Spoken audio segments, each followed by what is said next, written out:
I'm never going to go vegan. I do What's his face is coming on? Did you have a vegan coming on? They're so in your face. The guy that wanted to talk to you about it.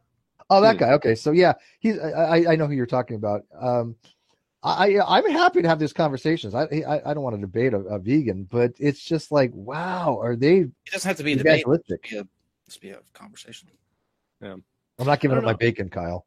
What's wrong with you? It's weird. I mean, I'm not a vegan and don't really plan to be one either, but they do have a sort of ethical foothold on at least the factory farmer. I mean, I think yes. Yeah.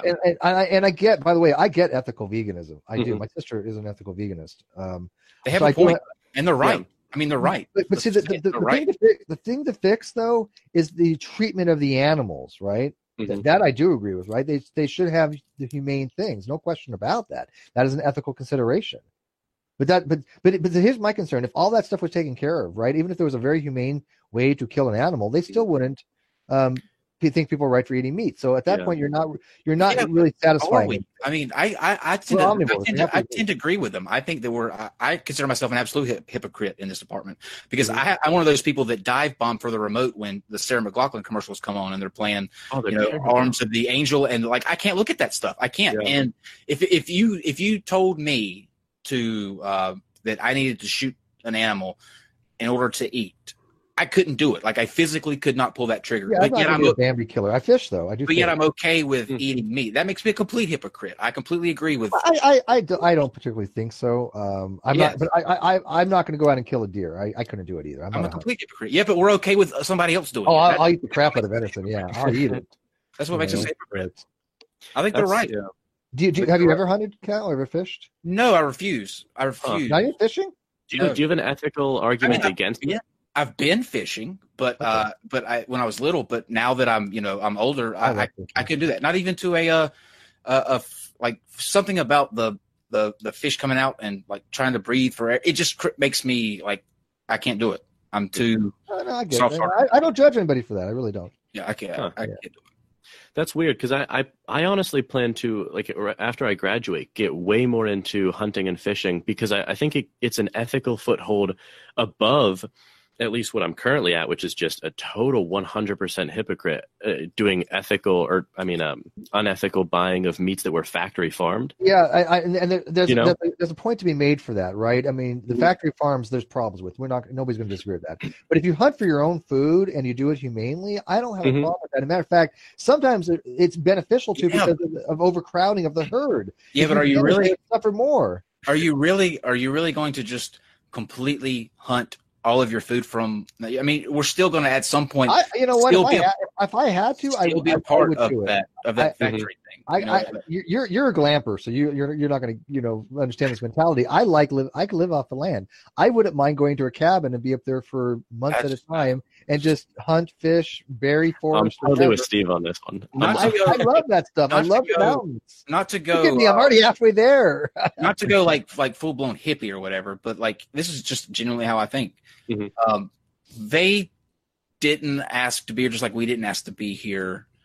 There's no way I could go up and in a hunting situation shoot a deer because you know what I mean? Like, because that's ultimately what it is.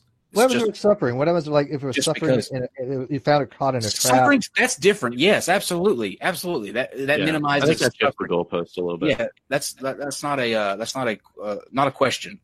Just like I would do a human that way. There are humans that are suffering all around the planet that I think legal euthanasia should be an option. Oh yeah, I am very pro. People shouldn't suffer. Animals shouldn't suffer either, especially when you have animals that have the same sort of or similar cognitive abilities that humans do. Like pigs, they say, are very much they're aware. Close. And we're putting them in cages called gestation cages where they can't turn around. They have to spend their life in a position where they can't move. They can't turn around. It happened in New Jersey. There was a big bill up against this. Now that's just I do agree with that 1,000%. But you know the people that are arguing against things like ethical euthanasia. Hardcore religious people saying, no, you can't take a life. I had this discussion on when I was with one of SJ's friends, and I mean, I was appalled. I was like, so you're advocating for the position that if somebody isn't suffering, that somebody's not going to live. They're dead, basically. There's no hope for them. I mean, you were exposed to 5,000 ranking. You're going to die. Okay, Terry Schiavo. Not going to happen, right? Terry Schiavo. So the ethical thing to do from a higher moral vantage point, right, is to kill them, basically to allow them to die more, painlessly, morphine or whatever. It's not to prolong their suffering. For what? What I asked them, what is the gain that they're getting for a couple more days of life in agony? Mother Teresa, Steve. Suffering brings you closer to God. Exactly. Kyle, that pisses me off, though. That's one thing that is my trigger. Yes, sir, I don't like when people make people suffer like that. That's yes, sir. Okay. Do you give any credence to the happy cow argument that if a hunter goes out, I guess it's not a cow, it's a deer in that case, but if a hunter goes out into the woods, state of nature, and puts down a deer with an ethical shot, it's a quick death. It's probably a better death actually than the deer would get in the wild. That's true. Dying of a disease or starvation or being torn apart alive by wolves or something. Mm-hmm. And on balance, that deer lived a happy deer life, by any metric. Do you think that that's a less ethical, or I guess less unethical, or maybe even a positive net experience for the world? I guess what I would do is probably contrast that with myself, and say that the what if the roles were reversed, and I have the possibility of getting hit by a bus or ending up in a car accident or dying of cancer or any other kind of accident, especially if you're like a construction worker or whatever, it's amplified. You could fall off, get heavy machinery. So would it be okay for a deer to take me out at this point in life and say, because I've lived a relatively happy life? Mm-hmm. And I would not be okay with that. I go forward in life from this position now, even with that threat of things happening to me in the future, because I still want to, at base level, continue to live. And I think that would be the same. I mean, with the deer, I have no way of knowing how it's going to meet its end. Maybe it continues to be a happy deer. It's in a good location, and it just dies of old age. Mm-hmm. I don't know. Have you ever heard of Memphis Meats? No. It's this really interesting company. It's like a technology startup company that is. They've already successfully honed in the technology to artificially grow meat cells in a vat. Yes, I have heard of this. Like you're brewing beer, basically. Right. And it's still super expensive. It's like $10,000 for a meatball or something. But what? So it's not. It's what? Well, because it's it's in experimental phases right now. So it's they don't have it. Meatball. I want to try a $10,000 meatball. Yeah, I mean it's basically it tastes like a regular meatball, I guess. But it's a good idea.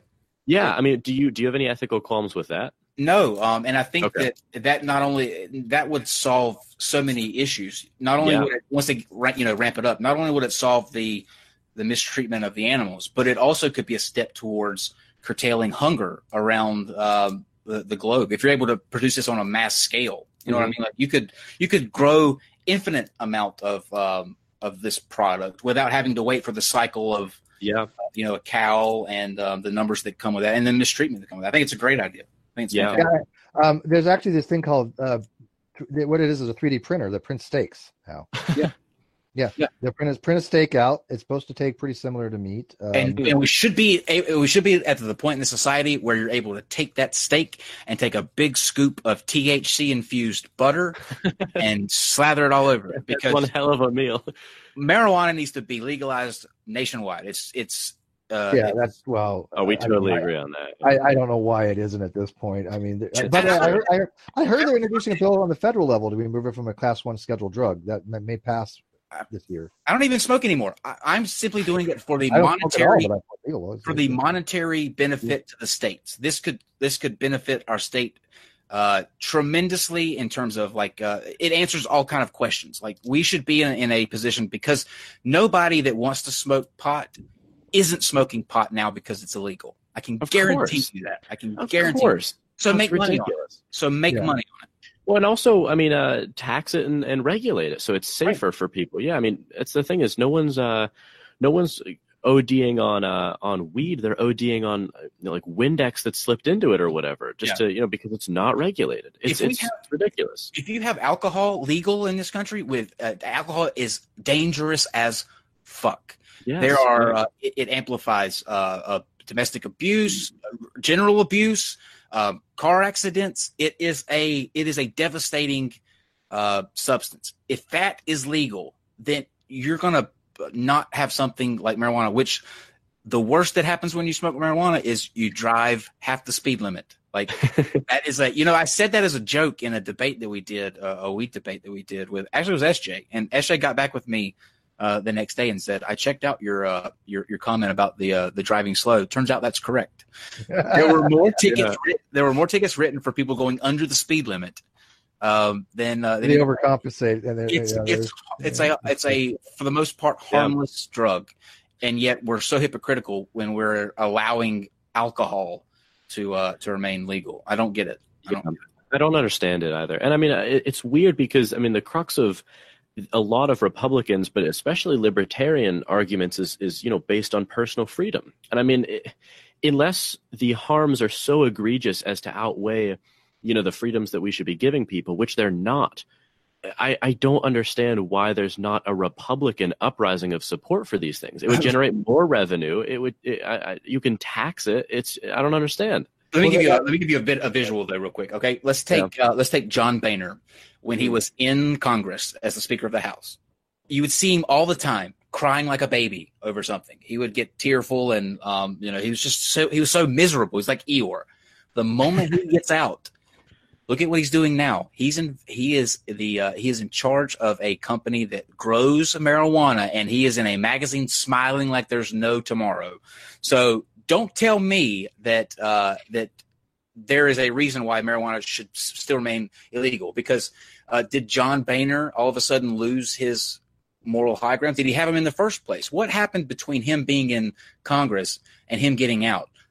Money. Somebody paid him enough to get him to oversee a company that deals with marijuana, and he goes smiling all the way to the bank. So what is it? You tell me. Yeah, and I think I like the way you put it. I mean, it's basically autonomy versus societal impact, right? And they have to be weighed. And I don't see a impact on society with pot of any real consequence. Nowhere near what we have for alcohol. More Doritos manufacturing. I mean, slightly less productivity, maybe, but I believe that drug. I used to say this joke. Because I used to do stand up on the side when I was in college, and one of my favorite jokes that I used to say is, I think that drug dealers should start selling, like if you really wanted to capitalize in your neighborhood, if you really wanted to be like the top seller, shoe stores sell socks, right? So you should sell stuff that complements your product. So if a dealer ran around with one of those big boxes with fun sized packages of chips like Funyuns and Doritos and stuff. He would be the number one guy called, because that every time you get a dime bag, you get two Doritos and a Funyun. I was on Pimp Monk's show yesterday morning, or this morning, and I had told him that you used to be a comedian, and Pimp goes, "Kyle used to be a comedian?" I'm like, "Yeah, you didn't know that?" He's like, "Yeah, I didn't know that. I never heard him say anything funny." Yeah, I knew that's where it's going. Get some new material, Pimp Monk.